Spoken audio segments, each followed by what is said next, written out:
6 pelajar dari 2 SMA di Kota Melabu, Aceh Barat ditangkap anggota Satpol PP setempat. Mereka ditangkap karena kedapatan main game di salah satu usaha PlayStation di kota itu saat jam belajar. Saat ditangkap, para pelajar ini lengkap dengan pakaian sekolah. Mereka selanjutnya digelandang ke kantor Satpol PP setempat untuk mendapatkan pembinaan. Para pelajar ini selanjutnya mendapatkan pelajaran baris berbaris di bawah terik matahari. Bagi siswa yang membandel, tak segan-segan petugas memberikan sanksi push up. Sambil menunggu dijemput orang tua dan pihak sekolah, keenam siswa ini diajarkan Al-Quran dan salat berjamaah. Kepala Satpol PP Aceh Barat Hati Samsul Alam mengatakan sanksi yang diberikan sebagai efek jera agar para siswa ini tidak lagi membolos sekolah.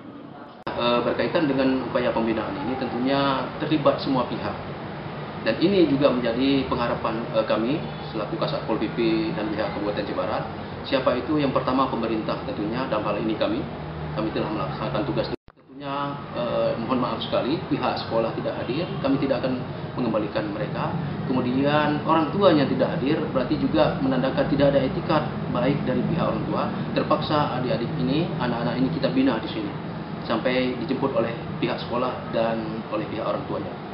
Selain memberikan pembinaan kepada para pelajar yang bolos sekolah, Satpol PP juga memberikan teguran kepada para pemilik warnet dan warung PlayStation di Kota Melabuh agar tidak mengizinkan pelajar masuk di saat jam sekolah.